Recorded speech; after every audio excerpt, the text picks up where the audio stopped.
वाडा साहब, अब रऊफ़ हसन साहब की गिरफ्तारी का जिक्र हुआ है, तो रऊफ़ हसन साहब पे काफ़ी दिन पहले एक हमला भी हुआ था, ख्वाजा सरा नज़र आ रहे थे बज़ाहिर वो। अच्छा, वो तो नहीं पकड़े गए, आज रऊफ़ हसन साहब पकड़े गए।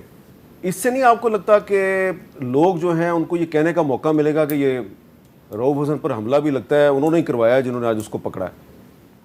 देखिए मीर साहब, सबसे पहले एक बड़ी इंपॉर्टेंट चीज़ है कि जो आपको रिज़र्व सीट्स का फ़ैसला दिया गया, उसमें क्यों नहीं उस जजमेंट में सिर्फ एक लाइन लिख दी गई कि ये सारी सीटें सुन्नी इत्तेहाद काउंसिल को दे दी जाए।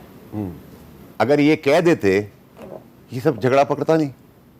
इसको ज़रा सोचे ना, कौम को हमें इस सब चीज़ों को सोचने की ज़रूरत है। अगर ये मिस्टेक है, तो फिर तो उसको अंडू करेगी पार्लियामेंट। लेकिन अगर ये मिस्टेक नहीं है, वरना आप देखें ना, सुन्नी इत्तेहाद काउंसिल लेके गई अपना मुद्दा, फैसल वाडा लेके गया कि सर मेरा ही मसला है, वो कहते तुम्हारा मसला हौसल हो गया, कब तुम्हारा चले जाओ लेकर। मैं लेके गया हूँ कि मेरा कब का मसला है, उन्होंने कहा हामिद मीर साहब आप इधर हैं, आप ये कॉफ़ी भी ले लें, ग्लास भी ले लें, फलाना भी ले लें, दिमाग भी ले, सब कुछ लेके चले जाएं। अब हम कन्फ्यूजन, आइन की तशरीह, सब कुछ डिफरेंट हो गई। तासुर ये हो रहा है जैसे कोई जुडिशल मार्शल लग गया। ठीक है जी। दूसरी तरफ आपकी वाली बात जो आप रऊफ़ हसन साहब की, अब आपने कंटेंट में सबको औरों को भी दे दिए हैं नोटिस। क्या रऊफ़ हसन साहब ने वो तकरीरें जजों के खिलाफ नाम ले लेके की हैं कि पीटीआई के किसी आदमी के ऊपर क्यों नहीं कोई कंटेम्प्ट लगती? क्यों नहीं लगती? क्यों इनकी ट्रोलिंग है? क्यों उनके पास पॉपुलर वोट है? सर मेरी वालदा दुनिया में नहीं रही, आपने ट्विटर पे वो पढ़ा है ना सारा कुछ। ठीक है सर, ये कौन सी सियासत है? लेकिन जब पीटीआई की गवर्नमेंट थी तो जजेस जो हैं उनको कंटेम्प्ट के नोटिस देते थे और आपके मिनिस्टर जो हैं वो जाके माफिया मांगते थे। देखिए सर, माफ़ी मांगने में कोई बुराई नहीं है, लेकिन मुझे एक बात बताएं कि अभी आपको जज का नाम लेके उसको उस अल्फाज से कर रहे हैं। देखिए सर, मेरे पे कंटेम्प्ट लगा, मैं तो सिरे से कंटेम्प्ट में नहीं था।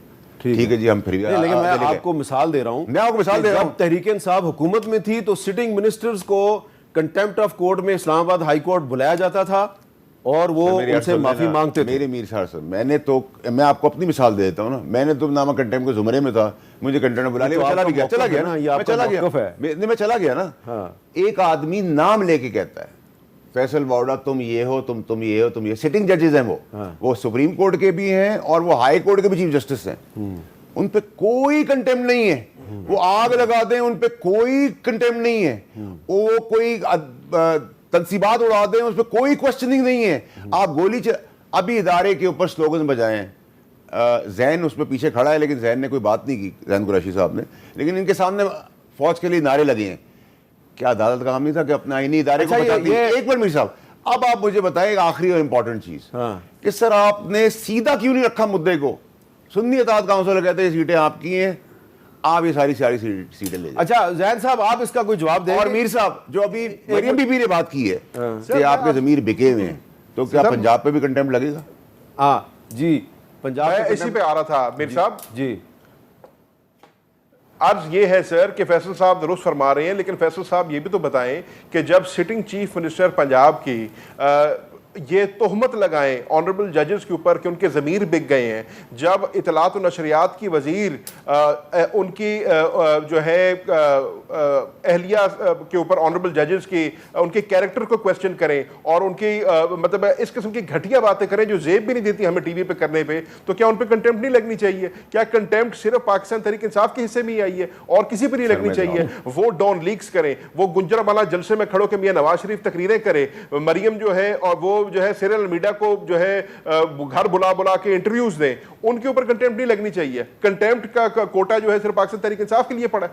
अच्छा, आप सिरिल अलमीडा को बीच में ले आए हैं, वो उस बेचारे के साथ तो बड़ी ज्यादती हुई, उसका नाम ईसीएल पे आ गया, बगावत का मुकदमा हो गया, तो उसको मेरा ख्याल है उसके साथ वही हुआ है जो आजकल भी बहुत उस शरीफ आदमी के साथ सर, उस शरीफ आदमी के साथ तो हुआ ना, मियां नवाज शरीफ के साथ क्या हुआ जिसने इंटरव्यू दिया था, जिसने बुलाया था? अच्छा, आप इसका जवाब देना चाह रहे थे? देखिए सर, जो जैन कुरैशी साहब की याददाश्त खराब हो गई है, जैन कुरैशी साहब सुन तो लेना सर, कुरैशी साहब को याद दिलाएं कि अभी प्रेस कॉन्फ्रेंस में चीफ जस्टिस, इस्लामाबाद में नाम नहीं लूंगा, चीफ जस्टिस सुप्रीम कोर्ट हाजिर, उनको टाउट, उनको इन्फ्लुएंस करने वाला, उनको हर किस्म की गलाजत, और जो फिर उनके साथ उनके घर वालों की ऑफिशियल अकाउंट्स है, फिर SIFC पे स्टिकर लगा के चीफ के, फिर IMF को लेटर लिख के, ये मुल्क दुश्मनी नहीं तो क्या मुल्क के लिए फेवर कर रहे हैं आप? क्या आप नून लीग के लिए सब IMF आ रही है या नून लीग के लिए आ रही है, पाकिस्तानियों के लिए आ रही है? आप पाकिस्तान का भट्टा बिठा रहे, अपनी सियासत के लिए, ये तो बात ना करें ना।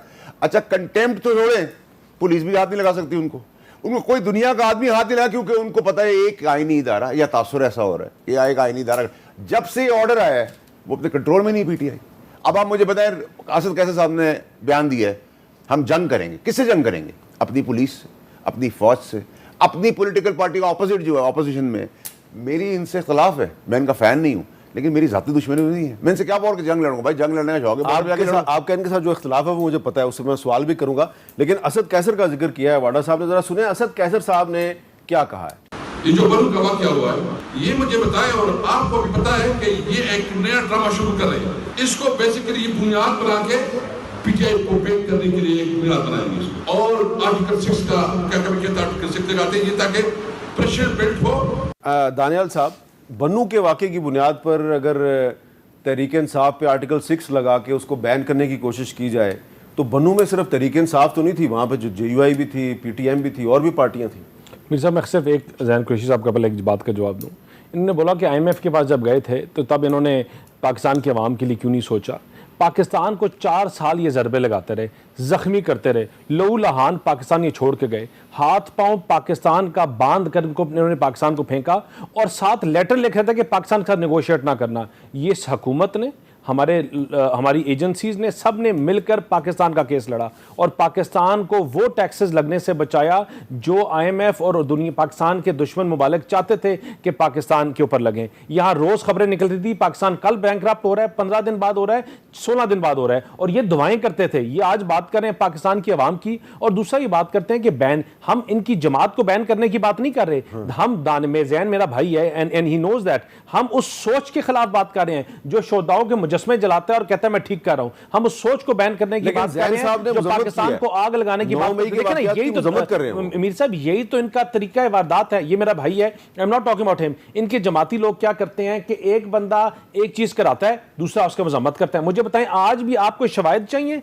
कि बताने के लिए कि यार कि जिन्होंने 9 मई किया वो किसके कहने पे किया, क्यों कराया गया? पाकिस्तान को डीरेल करने के लिए, इकोनॉमिक स्टेबिलिटी ना आने की वजह से। देखिए, पूरी दुनिया में ऐसा कहीं नहीं होता कि आपके पॉलिटिकल डिफरेंसेस हो तो आप उनकी अफवाज को कमजोर करो। पूरी दुनिया में यह नहीं होता कि आप जो है अपनी सूबाई सियासत के लिए मुल्क को कॉम्प्रोमाइज करो। पूरी दुनिया में नहीं होता कि अपने सिपा सलार जो आपके मुल्क के लिए जान देते हैं, बच्चे शोधा जो अपने अपने बॉर्डरों पे जान दे रहे हैं। पाकिस्तान देखिए, आज किसी एक जमहूरी मुल्क की मिसाल दें जहां पे सुप्रीम कोर्ट के फैसले को सिटिंग गवर्नमेंट मानने से इनकार कर दे। मीर साहब, हम तो इनकार की बात ही नहीं कर रहे। आज जो करंट सिचुएशन है पाकिस्तान की, दुनिया में कोई ऐसा मुल्क नहीं है जो इतनी शहादतें वॉर ऑन टेरर के ऊपर आज भी कर रहे जितने हमारे शोधा, हमारे जवान, हमारे बच्चे करते हैं। उनको ये अमेरिका में बैठ के, पाकिस्तान से बैठ के ट्रोल करते हैं, उनके ऊपर सोशल मीडिया पे ड्रामे लगाते हैं। जो हम कह रहे हैं कि जो बैन करना है वो सोच को करना है, उस माइंडसेट को करना है, और इनकी ब्लैकमेलिंग। और दूसरा फिर ये क्या करते हैं, ये ब्लैकमेल करते हैं। वाडा साहब ने कुछ बोली, इनके घर वालों से लेकर सबके ऊपर कर दो। मैंने बोली दानियाल कातिल, चोर, दहशतगर्द, ये सब कुछ उड़ा के रख दो। ये इनका तरीका वारदात है। लेकिन जब इनकी हुकूमत थी तो ये हमारे खिलाफ भी बहुत कुछ करते थे। हम तो नहीं ब्लैकमेल होते, आप क्यों ब्लैकमेल हो जाते हैं? हम ब्लैकमेल नहीं होते, हम तो फिर भी लड़े, हम पॉलिटिकल। लेकिन कमजोर लोग होते हैं, वो कभी कहां बैठे होते हैं, कभी कहां बैठे होते हैं, जो ये प्रेशर अब्सॉर्ब नहीं कर सकते। हर कोई हामिद मीर नहीं होता जो तो बस, लेकिन हर कोई हामिद मीर नहीं होता, ठीक है ना। लेकिन हर बंदा एब्जॉर्ब नहीं कर सकता, कोई फ्रैक्चर टांग के साथ चलना बर्दाश्त नहीं कर सकता। ये जो लोगों के साथ करते हैं, इनके आगे जो लोग फिर करते हैं। बन्नू में जो हुआ, बन्नू में देखें आपने एक नॉर्मल प्रोसेशन था, उस प्रोसेशन में शफर नासिर बीच में घुस के उसको एक टेररिज्म एक्टिविटी बना दी, जहां शोधा, जहां अपनी अफवाज ने शहादतें दी। उसके बाद इनकी क्या स्टेटमेंट आई? इनकी स्टेटमेंट्स फिर अपने मुल्क के खिलाफ आई। इनके लोगों ने, पूरी दुनिया ने कंडेम किया। देखिए बात सुनिए,